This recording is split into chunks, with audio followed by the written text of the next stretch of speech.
Hey folks, Seawit here, and it's time for our second format preview of the week. We've already done our theme week video, and now we have PTCS4 coming this Saturday, July 12th. So as we do for all the PTCSs, we will go over the environment and maybe talk about some tips that you could do while building. So the rundown of the tournaments and drafts are the best of 9, as always, in 1957 run environment. DH, variance, and chemistry are on, and it's in 1959 Milwaukee County Stadium. All of the tournament formats are Unsung Heroes, Snapshot, and Rookie Sensation cards only, within the tiers of them. So the Open Diamond is an open tournament, so you can use golds in that one, but silver, gold, iron, bronze, those are those tiers only. The weekly one is a cap. It's a 1750 cap in that same card environment, and you could use any tiered card there. And then both the perfect drafts are nearly perfect drafts. Nearly perfect double drafts, which means it's 95 cards and higher.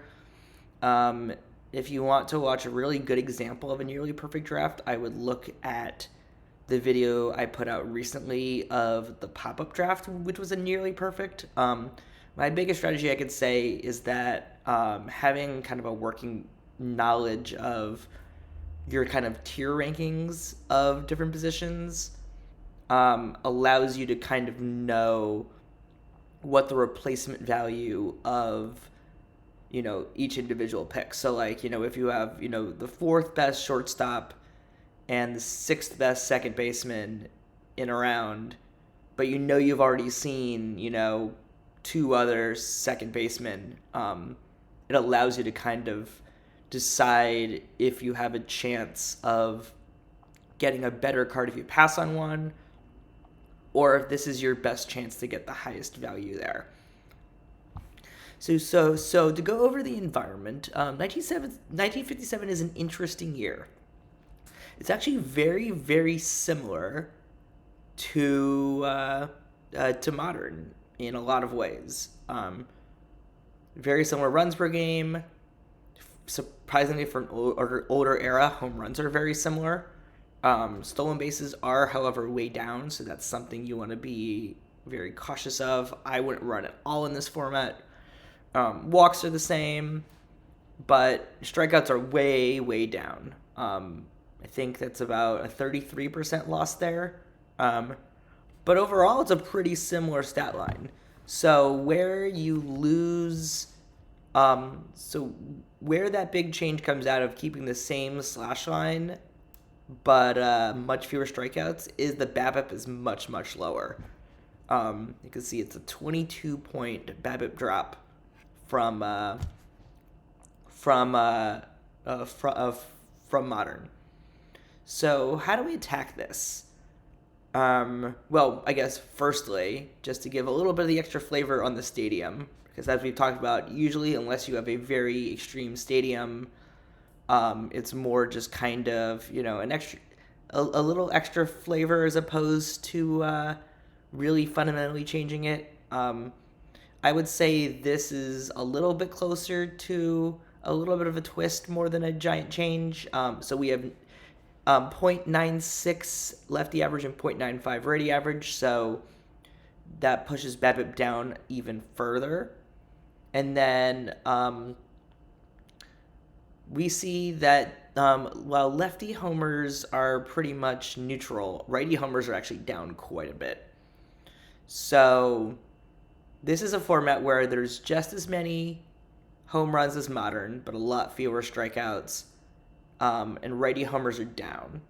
So this feels like a really great spot to fit in, these guys like Babe Ruth, the guys where their biggest weaknesses are their avoid K, but they have big power, and are lefties, so they're not getting nerfed by the by the righty perk factor.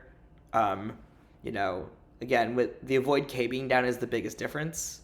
So definitely feel comfortable with those, you know, big power swing and miss guys that are gonna still homer quite a bit, but have a lot less swing and miss.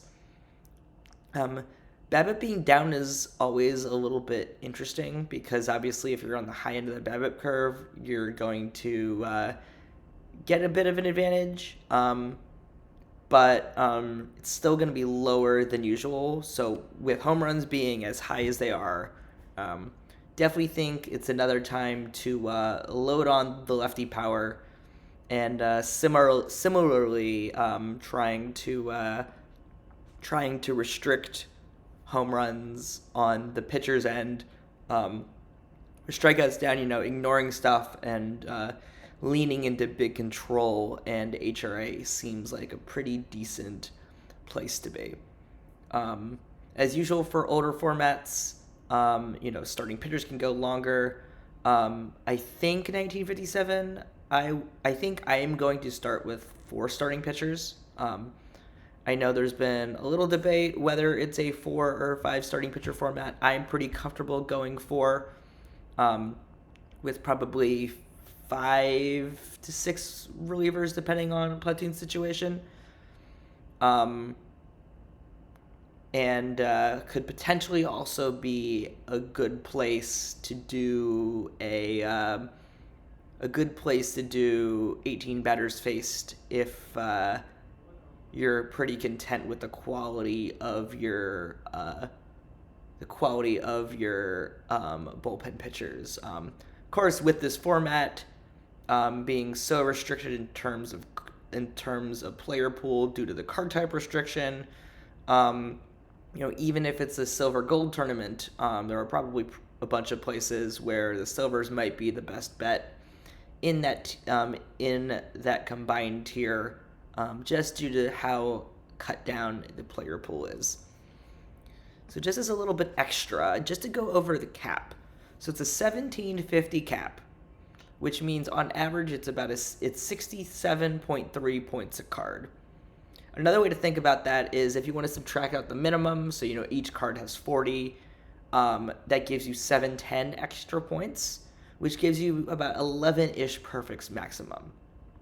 Now with 4 starting pitchers, you know, and very little bullpen use, you know, I feel like largely you're going to want a close to minimum bullpen, and there's plenty of room to put a bunch of points into your starters. Of course, depending on your quality, and with the restricted card pool, of course, we don't know what's going to be coming out for TWIP this week, so of course there could be dropping some very powerful cards there. But I know personally I'm going to be eyeing at least 3 very strong high-tier starters, which then allows me plenty of room to fill in, you know, a good bit in terms of, you know, perfect both-way hitters, you know, again, depending on the player pool, and fitting some platoons in as well on the lower level. So that's a quick little rundown of this upcoming PTCS. I hope y'all will tune in on Twitch this weekend. There will be some fun goodies if you come to hang out. Again, that is Saturday the 12th. So good luck, everyone competing this weekend. And if you're not, good luck this upcoming period.